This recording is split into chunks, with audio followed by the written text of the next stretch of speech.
ಎರಡನೇ ವೇಷ. ಏನು ಮಾಡುವ ಹೇಳಿ. ಎರಡನೇ ವೇಷ ಆದ್ರೂ ಬದುಕಿನಲ್ಲಿ ಸೋಲು ಸೋಲು. ಹಾಗಂತ ವ್ಯಕ್ತಿಯ ಬದುಕಿನಲ್ಲಿ ಯಾವತ್ತೂ ಸೋತು ಗೆಲ್ಲಬೇಕಂತೆ, ಗೆದ್ದು ಸೋಲಬಾರದಂತೆ. ಕೆಲವೊಂದು ವಿಭಾಗದಲ್ಲಿ ನಮ್ಮತ್ತು ಸಿದ್ಧಾಂತ ಗೊತ್ತಿಲ್ಲ ನೋಡಿ. ಒಂದು ಮೊನ್ನೆ ನಮ್ಮ ತಂಗಿ ನಿಶ್ಚಿತಾರ್ಥ ನಿತ್ಯ ಹೋಯ್ತಲ್ಲ, ಮನಸ್ಸಿಗೆ ಬಹಳ ಬೇಸರ ಆಯ್ತು ಸ್ವಾಮಿ. ಶಾಶ್ವತವಾಗಿ ನಿಂತಾಗಲಿಲ್ಲ.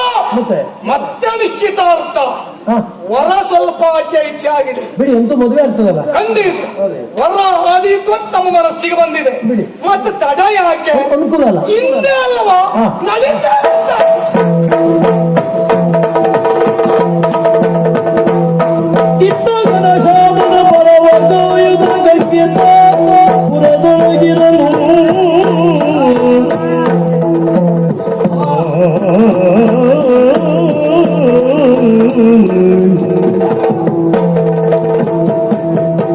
ಎಲ್ಲವರಿಗೂ ನಮಸ್ಕಾರ. ನಮಸ್ಕಾರ, ಹೇಗಿದ್ದೀರಾ? ಏಮ ಜೋರಾಗುವುದು ಪ್ರತಿ ನಮಸ್ಕಾರ. ಇದು ಹಿಂದೆ ಅಲ್ಲವೇ ನಿಶ್ಚಿತಾರ್ಥ? ಇದು ಸಂಪ್ರದಾಯ ಬಿಡುವ ಹಾಗಿಲ್ಲ. ನೀವು ಬಿಡಿ ಅಂತ ಹೇಳಿದ್ರೆ ನಮ್ಮಲ್ಲಿ ಹಿರಿಯವರು ಇದ್ದಾರೆ. ಆ ಹಿರಿಯವರು ಕೈ ಮುಗಿದು ಕೇಳ್ಕೊಳ್ತೇನೆ, ದೇವರನ್ನ ಮಾಡಿ ಹೇಳ್ತೀನಿ, ಯಾರೂ ಹಿರಿಯವರು ಇಲ್ಲ, ಎಲ್ಲ ಸರಿ ಸಮ. ನಾನಂತೂ 90ರಲ್ಲಿ ಉಳಿದವ. ಒಬ್ರು ಹಳೆಯರಿದ್ರೆ ಎದ್ಕಡೆ ಮನೆಗೆ ಹೋಗಾಯ್ತು, ಕಾರ್ಯಕ್ರಮ ಮುಂದುವರ್ಸುವ. ಸದ್ಯಕ್ಕೆ ನಮ್ಮ ಕೂಟದಲ್ಲಿ ನೀವೇ ಹಿರಿಯವರಲ್ಲವೇ ಒಪ್ಪಿಕೊಳ್ಳಿ ಸ್ವಾಮಿ. ಇಲ್ಲ, ಪಟ್ಟಕ್ಕೆ ನಮಸ್ಕಾರ. ಇದು ನಾವು ಮುಂದುವರುವ ನಮ್ಮ ಮನಸ್ಸು ನಮ್ಗೆ ಒಳ್ಳೇದು ಮಾಡೋ ದೇವರು. ಇದು ಮಾತು ಅಷ್ಟೇ, ಅದು ಮುಂದೇನು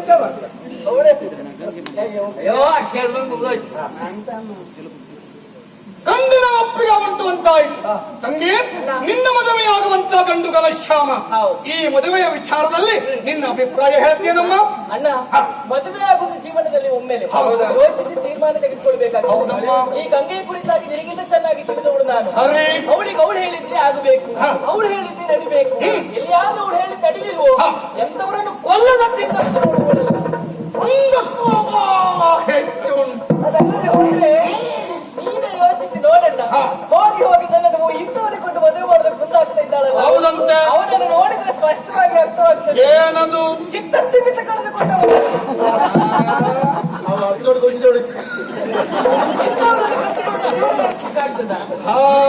ಇಂಥವರ ಹೊರತಾಗಿ ಬೇರೆ ಯಾರಾದ್ರೂ ದಟ್ಟ ದರಿದ್ರರನ್ನು ತೋರಿಸಿದ್ರು ಅವ ಕಟ್ಟುವಂತಹ ತಾಳಿಗೆ ಕೊರಳೊಡ್ತೇನೆ ಹೊರತಾಗಿ ಇವ ಒಂದು ಬೇಡ. ಹುಟ್ಟಿ ಒಳ್ಳೆ ಮಾತಾಡ್ತೇನೆ. ಅದು ಮಂಡ್ಯಪೇಟೆ ಎಲ್ಲ ಒಯ್ದು ಹೋಗ್ತದೆ, ಅದಕ್ಕೆ ಸಂಸಾರ ಮಾಡಬೇಕಂತ. ನೀನು ಅವನಿಗೆ ಖರ್ಚಿಗಿಲ್ಲ ಅಂತ ನಿನ್ನ ಮಾರಾಟ ಮಾಡ್ದವ.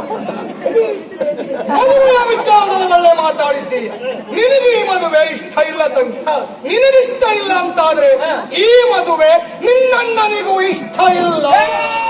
ಹೊನ್ನವತ್ತಿಗೆ ನಾಯ ಜನವರ ಮಣ್ಣು ತಿನ್ನುವ ಗುಣವ ಬಿಡುವುದೇ ಕುಟ್ಟಿ ಸಂತೋಷ ಈಗ ಬಡಿಸುವೆ ನಾವು ನಿಮಗೆ ಮುಂದೆ.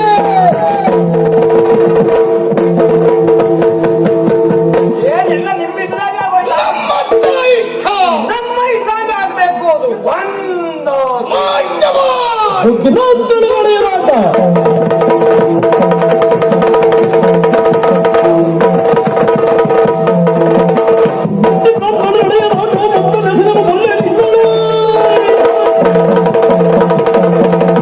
ಸುತ್ತ ಸ್ನೇಹದ ಬಾಳದ ಒಳ್ಳೆದು ಮತ್ತು ಊಟ. ಇವಳ ಸೊಕ್ಕೆ ಎಷ್ಟು ಮಾತಾಡ್ತಾಳೆ ಅವಳು.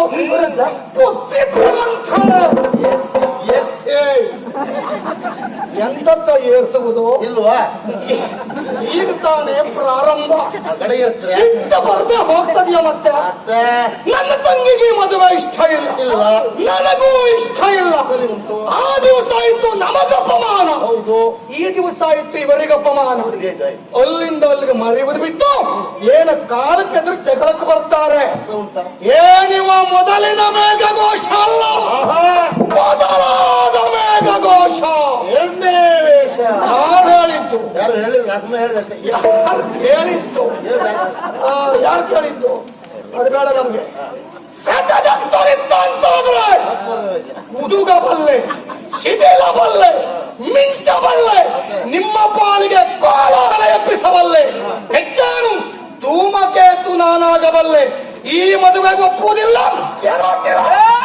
ಕೆರಳಿ ಕಟ್ಟಿಸಿ ಪ್ರಾಪ್ತರಾಗುವುದು ಕರೆದು ಕೂರದೆ ಬಿಡಿದು ರಮಣಿಗೆ ನುಡಿದು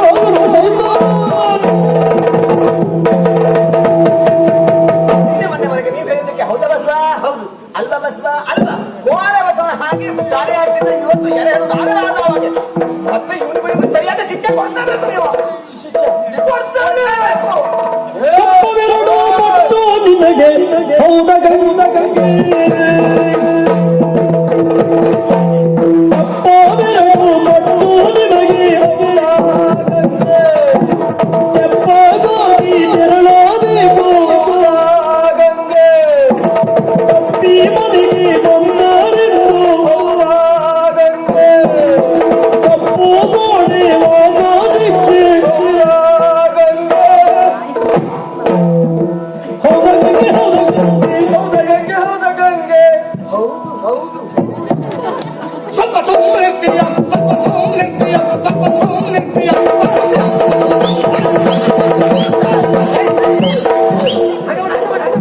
ನಮ್ಮ ತಲೆ ಬಿಸಿ ನಮಗೆ ನಿಂದ ಟಂಕನಕ್ಕ ಟಂಕನ. ನಿಂದು ಎಂತದ್ದ ಪುಣ್ಯಾತ್ಮ. ಎಷ್ಟೊತ್ತಿಗೆ ನೋಡಿದ್ರು ಹೌದಾ ಗಂಗೆ ಹೌದಾ ಗಂಗೆ. ಎಲ್ಲವರಿಗೂ ಒತ್ತು ಸೇರಿದವರಿಗೆ ಇವಳೇ ಗಂಗೆ ಎನ್ನುವುದಾಗಿ ಏನು ಅಂತ ಬಿಡಿಸಿ ಹೇಳು ಹೇಳು. ಇವತ್ತಿನಿಂದ ಮೊದಲುಗೊಂಡು ತಪ್ಪವೆರಡು ಪಟ್ಟು ನಿನಗೆ ಹೌದ ಗಂಗೆ. ತೆಪ್ಪಗಾಗಿ ತೆರಳಬೇಕು ಹೌದ ಗಂಗೆ. ತಪ್ಪಿ ಒಂದರಿಂದ ಹೌದ ಗಂಗೆ. ತಪ್ಪು ಗೋಡೆ ವಾಸ ಶಿಕ್ಷೆ ನಡೆವು ಹೌದೇ ಹೌದ.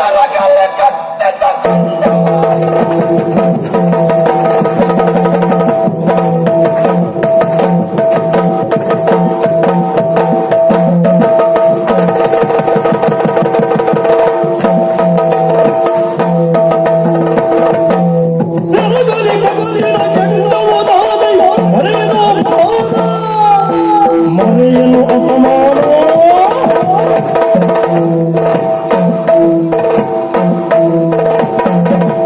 ತಿರುಗಲು ಕಾಲವು ಮುಚ್ಚುವರಾಗುತ್ತ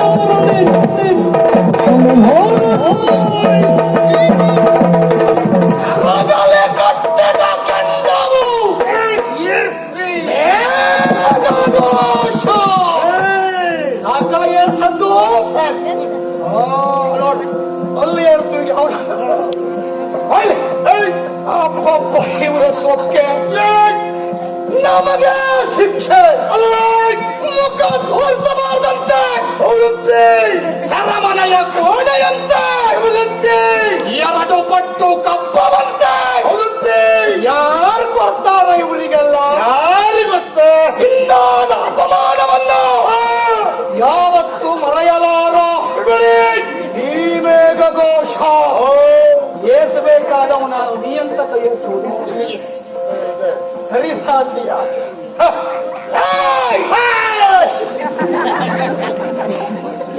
ಏನು ಉಪದ್ರ ಕೊಟ್ಟ ಸಾಹಿತ್ಯ ಅಲ್ಲದೆ ಹೋದ್ರೆ ನಮಗೆ ಇವರೆಲ್ಲ ಶಿಕ್ಷೆ ಕೊಡುವುದೇನೋ?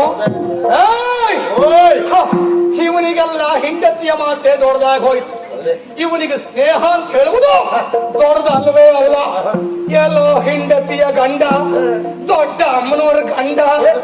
ನಮಗೆ ಇವಳೆಲ್ಲ ಮೊದ್ಲಿಗೆ ಗಂಗಕ್ಕ ಗಂಗಕ್ಕ. ಈ ದಿವಸ ನನ್ನ ಪಾಳಿಗೆ ಇವಳು ದೊಡ್ಡ ಮಂಗಕ್ಕ. ಇವಳ ಗಂಡ ದೊಡ್ಡ ಹೆಗ್ಗೋಡ, ಇವಳ ಗಂಡ ಕರಿಗೋಡ.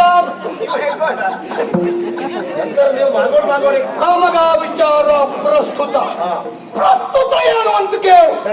ಒಂದು ತಿಳ್ಕೊ, ಕರು ಯಾವತ್ತು ಕರುವಾಗಿರುವುದಕ್ಕೆ ಸಾಧ್ಯ ಇಲ್ಲ. ಬೆಳೆದು ಎತ್ತಾಗಿ ಅದು ಕುತ್ತುತ್ತದೆ. ಹೆಚ್ಚೇನು ಗಿಡ ಯಾವತ್ತು ಗಿಡವಾಗಿರುವುದಕ್ಕೆ ಸಾಧ್ಯ ಇಲ್ಲ. ಅದು ಮರವಾಗುತ್ತದೆ, ಹೆಮ್ಮರವಾಗುತ್ತದೆ.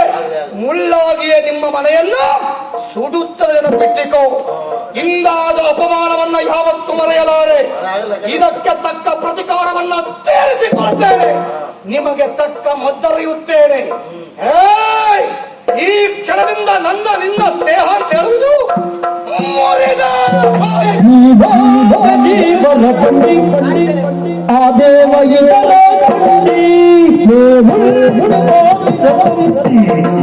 ನೀಟೋ ನಿಗದರಾದಿಂದಿ ನದಿಯೊಂದು ಹರಿವ ರೀತಿ ಕಡಲನ್ನು ಸೇರು ನೀತಿ ಬಾಳು ಬಯಲುನಗೆ ಗಂಗೆ ತುಂಗೆ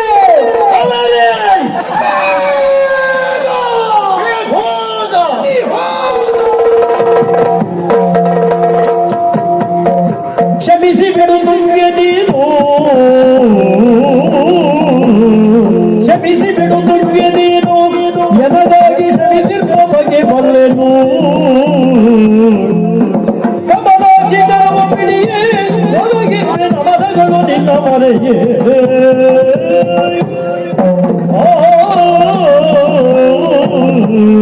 ಮೊದಲಾಗಿ ನನ್ನನ್ನು ಕ್ಷಮಿಸಿ ಬಿಡುತ್ತುಂಗ. ನೀವು ಕ್ಷಮೆ ಕೇಳಬೇಡಿ ಸ್ವಾಮಿ. ತುಂಬಿದ ಸಭೆಯಲ್ಲಿ ನನ್ನನ್ನು ನಿರಾಕರಿಸುವುದಕ್ಕೆ ಮುಂದಾದೆ. ಯಾಕೆ ಎನ್ನುವುದು ಅವರಿಗೆ ಯಾರಿಗೂ ಅರ್ಥ ಆಗಿಲ್ಲ. ಹೌದು, ಕಾವೇರಿಯನ್ನು ಮನಸಾರೆ ಪ್ರೀತಿಸಿದವ ನಾನು. ಮದುವೆಯಾದರೂ ಅವಳನ್ನೇ ಎನ್ನುವಂತಹ ತೀರ್ಮಾನಕ್ಕೂ ಬದ್ಧನಾಗಿದ್ದೇನೆ.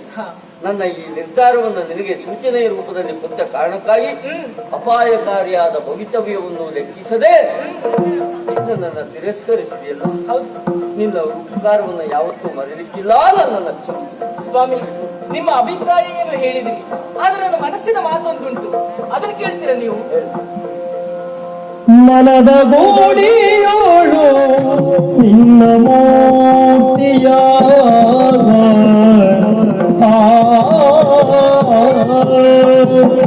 ಮನದ ಗೋಡಿಯೋಳು ನಿನ್ನ ಮೂರ್ತಿಯ ನೆನೆದು ಬಗೀಸುವಾಗ ಭಕ್ತರು ಜನುಮವೀದರೆ ನಿನ್ನ ವಾರಿಸುವೆ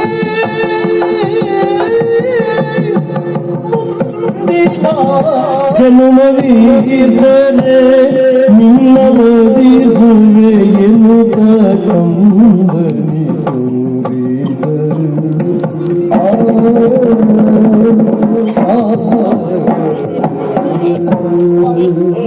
ನನಗಿಷ್ಟವಿಲ್ಲದೆ ಇದ್ದರೂ ಕೂಡ ಎಲ್ಲವರ ಸಮ್ಮುಖದಲ್ಲಿ ನಿಮ್ಮನ್ನು ತಿರಸ್ಕರಿಸುವುದು ನನಗೆ ಅನಿವಾರ್ಯವಾಗಿ ಬಂತು. ಆದರೆ ನನ್ನ ಮನಸ್ಸಿನ ಆಸೆಯೇ ಬೇರೆಯಾಗಿತ್ತು ಸ್ವಾಮಿ. ನನ್ನ ಹೃದಯ ಮಂದಿರದಲ್ಲಿ ನಿಮ್ಮ ಮೂರ್ತಿಯನ್ನು ಪ್ರತಿಷ್ಠಾಪಿಸಿ ಅನುದಿನವೂ ನಾನು ಆರಾಧಿಸ್ತಾ ಇದ್ದವಳು, ನೀವೇ ನನ್ನ ಪತಿ ಎನ್ನುವುದಾಗಿ ನಾನು ತಿಳಿದುಕೊಂಡಿದ್ದವಳು. ಆದ್ರೆ ಏನು ಮಾಡು, ನಾವು ಬಯಸಿದಂತಹ ವ್ಯಕ್ತಿಯಾಗಲಿ ವಸ್ತುವೇ ಆಗಲಿ ಅದು ನಮಗೇ ಬೇಕು ಅಂತ ಹೇಳುವುದು ಸ್ವಾರ್ಥವಂತೆ. ಅದು ಎಲ್ಲಿದ್ರು ಅದರ ಸಂತೋಷವನ್ನು ನೋಡಿ ನಾವು ನೆಮ್ಮದಿಯನ್ನು ಪಡುವುದು ಅದು ನಿಜವಾದಂತಹ ಪ್ರೇಮವಂತೆ. ಅದಕ್ಕಾಗಿ ಹೇಳಿದ್ದಲ್ವಾ, ಪ್ರೀತಿ ಮಧುರ ತ್ಯಾಗ ಅಮರ ಎನ್ನುವುದಾಗಿ. ಶ್ಯಾಮನನ್ನ ರಾಧೆ ಬಯಸಿದಳಂತೆ, ರಾಧಾಕೃಷ್ಣರು ಕೊನೆವರೆಗೂ ಪ್ರೇಮಿಗಳಾಗಿ ಉಳಿದ್ರು. ಆದ್ರೆ ನಾನು ರಾಧೆ ಆಗಬೇಕೆನ್ನುವುದಾಗಿ ಬಯಸಿದವಳಲ್ಲ ಸ್ವಾಮಿ, ನಾನು ರುಕ್ಮಿಣಿ ಆಗಬೇಕು, ನಿಮ್ಮ ಸತಿಯಾಗಿ ನಿಮ್ಮ ಸೇವೆ ಮಾಡಬೇಕೆನ್ನುವುದಾಗಿ ಅಂದುಕೊಂಡಿದ್ದವಳು. ಆದ್ರೆ ಏನ್ ಮಾಡು, ಆ ವಿಧಿ ನನ್ನ ಹಣೆಯ ಮೇಲೆ ನಿಮ್ಮ ಹೆಸರನ್ನು ಬರೆಯಲಿಲ್ಲ ಅಂತ ಕಾಣ್ತದೆ. ಆ ಕಾರಣದಿಂದಲೇ ನಿಮ್ಮ ಹೃದಯದಲ್ಲಿ ಜಾಗವನ್ನು ಪಡೆಯುವುದಕ್ಕೆ ನನ್ನಿಂದ ಆಗದೆ ಹೋಯಿತು. ಮುಂದಿನ ಜನ್ಮ ಅಂತಿದ್ರೆ ನೀವೇ ನನ್ನ ಪತಿಯಾಗಿ ಬನ್ನಿ ಸ್ವಾಮಿ. ನಾನು ನಿಮ್ಮನ್ನ ಬಯಸಿದೆ, ಅದು ಆಗದೆ ಹೋಯಿತು. ಆದ್ರೆ ನೀವು ಬಯಸಿದಂತಹ ಕಾವೇರಿಯ ಕೈಯನ್ನಾದ್ರೂ ಹಿಡಿದು ನೀವು ಸುಖದಿಂದಿದ್ರೆ ನನಗಷ್ಟೇ ಸಾಕು ಸ್ವಾಮಿ, ಬೇರೇನು ಬೇಡ. ನಿಷ್ಕಲ್ಮಶವಾದ ನಿನ್ನ ಪ್ರೀತಿಗೆ ನನ್ನ ಬಳಿ ಉತ್ತರ ಇದೆ. ಅದ್ರ ಬಂದು ಬದುಕು ಎನ್ನುವ ಈ ರಂಗಮಂಟಪದಲ್ಲಿ ನಮ್ಮೆಲ್ಲರೂ ಪಾತ್ರರಾಗಿ ನಮ್ಮನ್ನ ಉಳಿಸುವ, ತಳಿಸುವ, ಮಣಿಸುವವ ಅವನೊಬ್ಬನೇ. ನಮ್ಮ ಬದುಕಿನ ಸುಖಕ್ಕಾಗಿ ಅನೇಕ ರೀತಿಯ ನಿರ್ಧಾರಗಳನ್ನು ನಾವು ತೆಗೆದುಕೊಳ್ಳಬಹುದು. ನಮ್ಮೆಲ್ಲವರ ಬದುಕಿನ ನಿರ್ಧಾರವನ್ನು ತೆಗೆದುಕೊಳ್ಳುವವ ಜಗವಿಂಬ ಭೂಪಟವನು ಹಾಸಿ ಜಗವಿಂಬ ಭೂಪಟವನು ಹಾಸಿ ನರರೆಂಬ ಬೊಂಬೆಗಳನ್ನು ಮಾಡಿ ಆಡಿಸುತ್ತ ಕುಡಿಸುತ್ತ ನಗಿಸುತ್ತ ಅಳಿಸುತ್ತ ನಲಿವ ಜಗದ ಸೂತ್ರಧಾರಿ ಈ ಲೋಕ ಜೀವನ ಪಂಡಿ ಆ ದೇವನಿದರ ಕೊಂಡಿ ಮೇಲುಂಟು ಸಾವಿರ ತಂತಿ ಮೀಟ ಎಂದು ತುಮರಿದ ರೀತಿ ಕಡಲನು ಸೇರೋ ನೀತಿ ಬಾಳ